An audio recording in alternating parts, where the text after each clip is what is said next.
और रूस और यूक्रेन के बीच जारी जंग में अब एक नया मोड़ आ गया है। रूस ने अपनी ड्रोन रणनीति पूरी तरह बदल दी है। नतीजा यह कि यूक्रेन ही नहीं, पूरा यूरोप रूसी ड्रोन हमलों से हिल गया है। फाइबर ऑप्टिक से लैस छद्म ड्रोन टैक्टिक्स और जेट इंजन वाले तेज रफ्तार ड्रोन ने यूक्रेनी डिफेंस को चौंका दिया है। सवाल यह है कि क्या यह नई रणनीति जंग को और लंबा खींच देगी? इस रिपोर्ट में देखिए। यह रूस की नई ड्रोन रणनीति बताने वाला सबसे नया वीडियो है। यूक्रेन की सड़कों पर रूस के ड्रोन मौजूद हैं। ये ड्रोन सही वक्त का इंतजार करते हैं।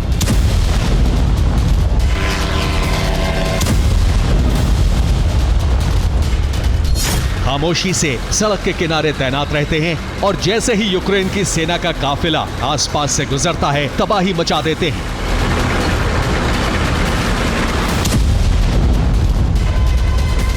ये रूस के एम्बुश ड्रोन है, यानी रूस अब छद्म ड्रोन टैक्टिक्स के जरिए हमला कर रहा है।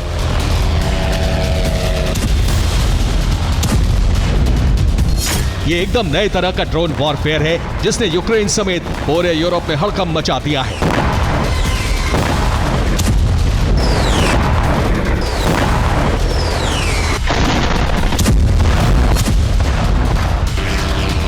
क्योंकि रूस अपनी ड्रोन नीति और ड्रोन हमलों का पैटर्न बार बार बदल रहा है। रूस ने अपने पुराने ड्रोन में नई फाइबर ऑप्टिक तकनीक फिट कर दी है। रूस अपने शाही ड्रोन में जेट इंजन फिट कर रहा है। रूस ने अपने एम्बुश ड्रोन यूक्रेन की सड़कों के पास छिपा दिए हैं। खुद ज़ेलेंस्की ने भी माना है कि रूस हर 1 या 2 महीने बाद अपने ड्रोन में बड़े बदलाव कर रहा है। ड्रोन पैटर्न में बार बार हो रहे बदलाव की वजह से यूक्रेनी डिफेंस रूस के ड्रोन को सटीक तरीके से इंटरसेप्ट नहीं कर पा रहा है।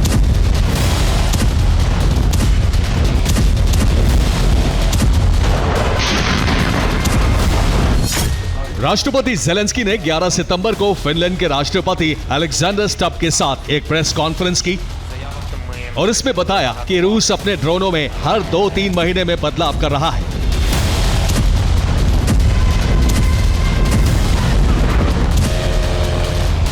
ये ड्रोन सड़कों और चौराहों पर छुप जाते हैं। जब कोई वाहन दिखता है तो वो तुरंत उड़ान भरकर तेजी से हमला करते हैं।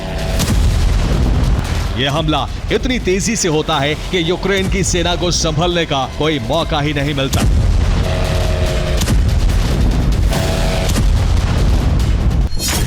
फाइबर ऑप्टिक केबल से जुड़े ये ड्रोन इलेक्ट्रॉनिक वॉरफेयर सिस्टम के लिए अदृश्य रहते हैं, क्योंकि जमीन पर खामोशी से इंतजार करते इन ड्रोन से कोई रेडियो सिग्नल ही नहीं निकलता। इसलिए रूस के एम्बुश ड्रोन और पुराने ड्रोन में लगाई गई फाइबर ऑप्टिक तकनीक ने यूक्रेन के एयर डिफेंस को लाचार कर दिया है। यूक्रेन ने दावा किया है कि रूस यूक्रेन में सोलर पावर ड्रोन से हमला कर रहा है। ये ड्रोन सूर्य की ऊर्जा से अपनी बैटरी रिचार्ज करते हैं, जिससे वो लंबे समय तक छुप सकते हैं।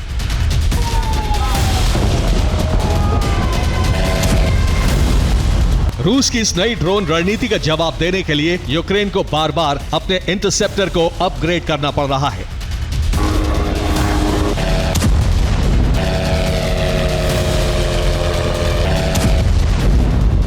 यूक्रेन को सबसे ज्यादा नुकसान रूस के वो शाही ड्रोन कर रहे हैं जिन्हें उनकी बढ़ी हुई स्पीड और रेंज की वजह से यूक्रेन का एयर डिफेंस सिस्टम इंटरसेप्ट नहीं कर पा रहा है। यूक्रेन ने दावा किया है कि रूस ने अब शाही ड्रोन में जेट इंजन लगाना शुरू कर दिया है, जिससे इनकी रफ्तार 300 मील प्रति घंटे यानी करीब 483 किलोमीटर प्रति घंटे हो गई है। इससे पहले शाही ड्रोन करीब 200 किलोमीटर प्रति घंटे की रफ्तार से उड़ान भर रहे थे। यूक्रेन यह भी दावा कर रहा है कि रूस ने अपने शाही ड्रोन में नए मॉडम और कैमरे लगा दिए हैं, जिसके बाद अब ये शाही ड्रोन FPV यानी फर्स्ट पर्सन व्यू ड्रोन में बदल गए हैं।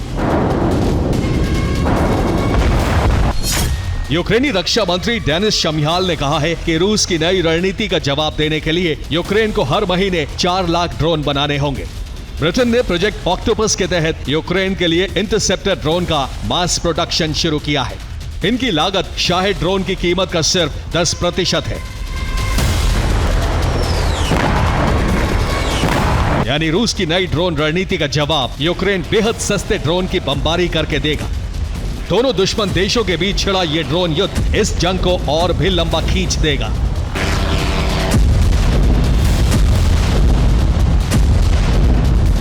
इसीलिए यूरोपीय संघ की प्रतिनिधि काजा कलास ने कहा है कि रूस और यूक्रेन का युद्ध अब कम से कम 2 साल और चलेगा।